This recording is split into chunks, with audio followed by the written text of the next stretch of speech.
There are events coming up.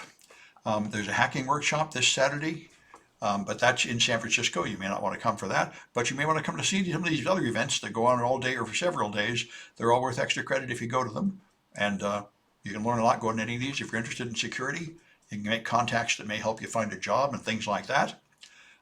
Not the finals, that's a restricted only for people on the team, but these three events are open to the public, and you can get in for free by volunteering to help here or going on free college day here. And I'm not sure about Hack the Bay. I think it might be free anyway.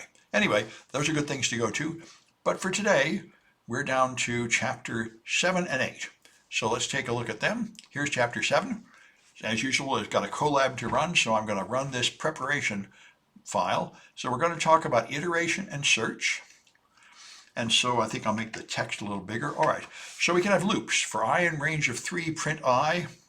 And notice you have this end. If I just print I without this, it'll put each number on a separate line. If I have end equals space, then it'll use a space to separate them instead of a line feed. So that's kind of nice. And so it goes, range of 3 means from 0 up to, but not including the last number. So 0, 1, and 2. You can use, for letter in Gadsby, print letter end. You have a letter in a string, it'll just print every letter in the string with a space between them. I specified it there. All right. And by the way, it is true. Here I used I for an integer, but here it's good to use a descriptive word like letter. This is called making self-documented code, where your variables have descriptive names, so it's obvious what they're doing. I greatly recommend this. I'm always talking about this to other classes. I learned this when I did financial work. Write code that is easy to read and easy to understand. If there's some clever trick that makes your code smaller, but it's hard to read, it's not worth doing. Because what happens is your code will be modified by other people and incorporated into other products after you leave, and other people won't understand it if it's confusing. It's very good to make your code as easy to read as possible in general. It's much more likely to be successful that way. So here we have our letter in Gadsby. Now if the letter is uppercase or lowercase e, then print this word has an e. And what's interesting is it seems to me like if it had 2 e's, it would print that message twice. So it didn't print it here. But if I made this, if I put an e here and an e here, then yeah, it'll print it twice, which is kind of interesting. All right. So now we're going to encapsulate that loop in a function. We're going to have a function called hasE, and it's just going to do that and print if it has an e. So we can make a function called hasE, and we can make it a pure function. Now this function just prints it on the screen, but it doesn't return any value to the calling function, which is kind of strange. Making it a pure function will just return true or false. That's probably much more useful. And now you could have the word here as a parameter. It's always going to be Gadsby, but you could have the word a parameter. And then you can find out whether any word has E. So here we are, has E is false, and has E Emma is true. And now, if you have 2 E's in it, it's all going to return true. It's not going to print a double print the way that early version would. All right, so now we need a word list. You want to see how many words contain E? We're going to take a list of 114,000 official words from crossword puzzles. This will download the database from some GitHub repository. That's the word list. So now we're going to open it, words.txt, and call it a file object as a handle to it. And then we can read a line. And here's the first line, AA, and then a carriage return. There's a carriage return after each word. All right, so we can read line again. We'll get the next word, which is AAH, and so on. All right. If we want to remove the new line, we can use strip. Strip will remove strings at the end, so now I just get all without the extra carriage return at the end, or new line, excuse. All right. You can use a file object as part of a for loop. For line in open words. This is interesting. This is going to open it and create a handle to it and then refer to it here. So I didn't know you could do this. This is interesting. I'm used to doing it with a with loop, but for line in open, word equals line strip print word. And there you go. You get all the words, 1 per line.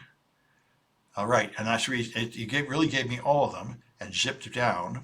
That's why the reason I see Z's is not that it started Z's, but because there's a scroll bar there, which I'm having trouble getting back to the top. Here we are. There, and in here I can go page up. There we go. So there's a lot of them, like 100,000 words, and it printed 100,000 of them out there, which is Python's pretty fast at doing things like that. But of course, printing 100,000 things out is a pretty foolish thing to do. All right. Now we can make variables. It's legal to make more than one assignment to the same variable. If you reassign it, it just changes the value to the new value. So I can set x equals 5, and then I can just set x equals 7, of course. That's the point of variables. They can change their value. So here, they put it in a state diagram, if that makes it more clear. X points to is the storage location. First it contains 5, then it contains 7. All right, so you can do an update. One common thing you do is x equals x plus 1, where you evaluate the old value here, add 1, and that's the new value, so now it's going to be 8. If you're a mathematician, this doesn't actually make any sense. If you think of it as an equality, you have to understand that equal sign is really an assignment operator. It will assign the value equal to what's on the right. It's not that you have an equation. You're going to try to solve an equation, x equals x plus 1, which doesn't have any real solutions. All right. So if you try to update a variable that doesn't exist, like z equals z plus 1, then it's going to complain. You can't use it and add something to it until it has a value. You can get z equals 0, though, and now you can do z equals z plus 1. So incrementing, you can use plus equals. That's another way to do it easy. Plus equals 2, that will add 2 to z. So now it'll be, was 1, now it's going to be 3. And you can loop. We're going to count the number of words in a word list. So total is 0 for line in this. Word is line strip and total plus 1. We're not going to print out every line. We're just going to count every line. That'll create the total, and now the total is 113,000 and change. All right, so that's called a counter. You can add a second counter to keep track of the number of words that contain an E. And I wouldn't use the variable count for this. I would use count underscore has underscore E, something like that. But you can do it this way. So now it'll have 76,000 of them. I guess more than half of them contain an E. It is the most common letter in the English language. And as a percentage, 66.9% have the letter E. All right, and then there's the in operator. And here, there is an operator as E is in word. This will be true. So E in word is either true or false. So you can do it that way. You don't really have to loop through all the characters like we did up here and check to see if any one of the characters contains an E. Let's find the thing we wrote up here. There. For letter in word, if letter is E, return true. This is what we had, but you don't really need to do all that. You can just say E in word, and that will be true or false. All right.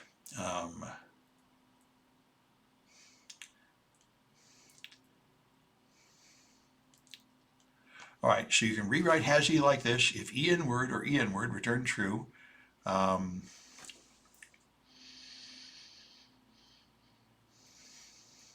This is the old way that we had it, okay. But now we can make it this short. Has E, return E in word or E in word. So this compound conditional will be true if either one of these individual conditionals is true. Lowercase e is in word or uppercase e is in word. So that'll have the same effect. All right. And by the way, you can make it even simpler by using lower. Lower changes all the characters to lowercase. So word lower is Gadsby without the capital G, and it creates a new string. So the old word is still there with the capital G. So now you can say E is in word lower. And it's got to be a lowercase e. That's a way to make it even simpler.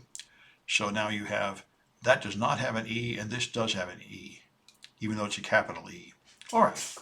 So we're going to make a general function that takes a parameter that is a string of letters. Here's the word and here's the letters, and it's true if it uses any of the letters in here. So for each letter, if letter is in there, return true. And you always use lowercase here, and you set both of these to lowercase, letters and word, so the case doesn't matter anymore. So now you can see, does banana use any of the vowels? And it does. It uses an A. So that's true. But does apple use X, Y, Z? And it's false. All right. And you can use banana and use capital letters, and it'll still work because it makes them all lowercase before it goes, so this A will match those A's. All right. And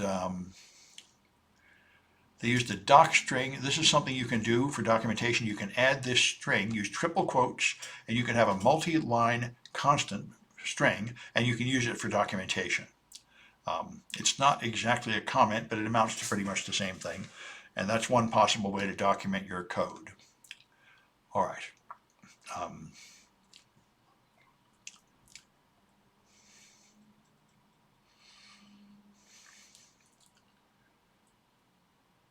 And if you do it in the right format, you can even use a docstring to test the code, which is interesting. This would have to be true and that would have to be false. I've never done that, but that's an interesting option. So if you run this, that defines it. And now you can do from doctest import run docstring examples. So it will look for these examples in the docstring and run them. So that's one way to put unit tests on your device. So it's going to run them. And now if we run the doc tests,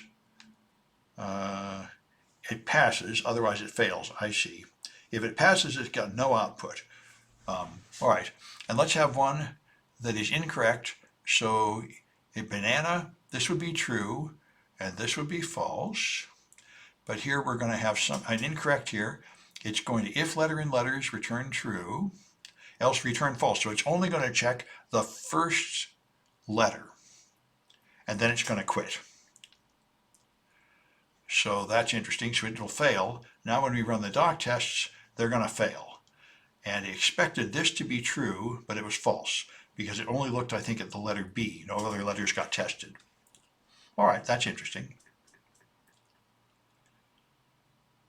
All right, so that's an example. All right, anyway, that's what we wanted to, that's this chapter. And that was iteration and search. So let me stop this recording.